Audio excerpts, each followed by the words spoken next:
Jadi, hari ini kita bakal ngebahas soal-soal biologi yang kemarin keluar di LUS Biologi 2021. Yang pertama yaitu perhatikan ciri-ciri makhluk hidup berikut. Yang pertama eukariot, yang kedua heterotrof, yang ketiga pencernaan ekstraseluler, yang keempat tidak memiliki klorofil, yang kelima dinding sel tersusun atas kitin.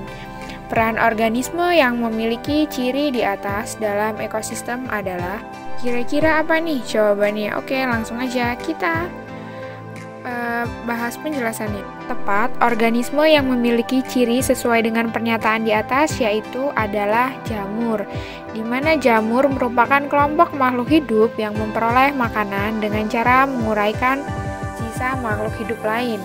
Ciri lain dari fungi adalah bersifat heterotrof, tidak berklorofil, tidak mempunyai akar, batang, dan daun. Selain itu, fungi memiliki sistem pencernaan ekstraseluler dengan mengeluarkan enzim. Dalam ekosistem fungi memiliki peranan sebagai dekomposer yang dapat menguraikan senyawa organik menjadi senyawa anorganik. Selanjutnya yaitu terkait dengan pencemaran lingkungan dapat ditimbulkan oleh berbagai bahan pencemar, salah satunya adalah penumpukan kotoran dari peternakan. Cara mengatasi bahan pencemar itu sehingga menjadi bermanfaat bagi manusia adalah bisa kita lihat pada gambar di samping. Di situ adalah mulai perkembangnya teknologi, khususnya bioteknologi. Terdapat cara mengatasi penumpukan kotoran yang merupakan limbah organik menjadi bahan yang lebih bermanfaat, seperti biogas, di mana biogas merupakan sumber energi alternatif selain gas LPG yang dapat digunakan untuk kebutuhan masyarakat dan untuk sumber energi kompor gas. Kotoran sapi sendiri akan ditampung terlebih dahulu untuk selanjutnya diproses menjadi biogas. Untuk selanjutnya, perhatikan gambar telinga di samping. Fungsi dari bagian X pada gambar telinga tersebut adalah untuk penjelasannya, di mana bagian yang ditunjuk oleh huruf X itu adalah koklea, di mana koklea merupakan sebuah tabung berbentuk spiral yang menyerupai rumah siput. Di dalam koklea berisi organ korti, di mana organ korti merupakan alat pendengaran. Ada ilustrasi di mana Niko mengalami batuk yang berkepanjangan dan menyebabkan batuk berdahak, sehingga di ronsen terdapat bintik-bintik pada alveolusnya yang disebabkan oleh bakteri. Diagnosis dokter pada Niko menderita penyakit.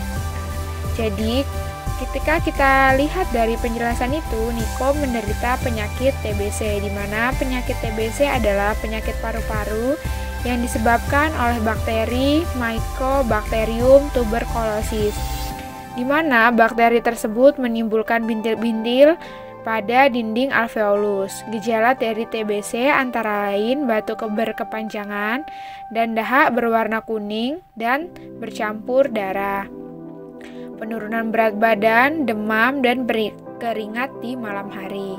Pada kondisi kronis akan menyebabkan sel paru-paru mati. Dimaksud dengan domestikasi, jadi domestikasi merupakan usaha yang dilakukan oleh manusia untuk mengubah dan menjadikan hewan liar menjadi hewan yang akrab dengan manusia. Sebagai contoh adalah anjing yang dijadikan hewan peliharaan oleh manusia. Persamaan fungsi pada sayap kupu-kupu, burung, dan sayap kelelawar merupakan petunjuk evolusi secara. Jadi ini merupakan petunjuk evolusi secara analogi, di mana analogi merupakan bukti evolusi yang terdapat pada beberapa spesies berbeda dan dihasilkan dari leluhur yang berbeda. Analogi dipengaruhi akibat adanya adaptasi terhadap lingkungan yang sama yang dilakukan oleh spesies yang berbeda. Nah, untuk lebih jelasnya bisa kita lihat pada dua gambar di bawah ini. Proses pencernaan yang terjadi di organ usus halus adalah, jadi usus halus terdiri dari 3 bagian, yaitu usus 12 jari, usus kosong, dan usus penyerapan. Nah, di mana struktur usus halus memiliki banyak jontot usus yang berfungsi untuk memperluas permukaan penyerapan sehingga makanan dapat diserap sempurna.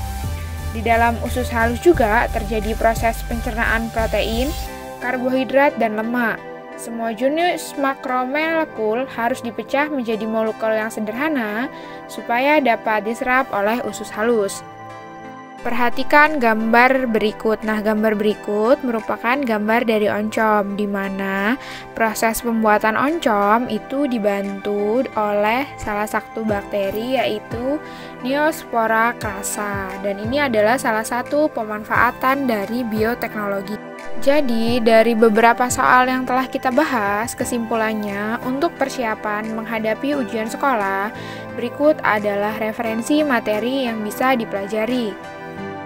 Yang pertama ada sistem klasifikasi makhluk hidup, pertumbuhan dan perkembangan tumbuhan, jenis-jenis sel, katabolisme, pembelahan sel, sel keanekaragaman hayati, klasifikasi animalia, mekanisme evolusi, aliran energi, bioteknologi, hukum Mendel 1, hukum Mendel 2.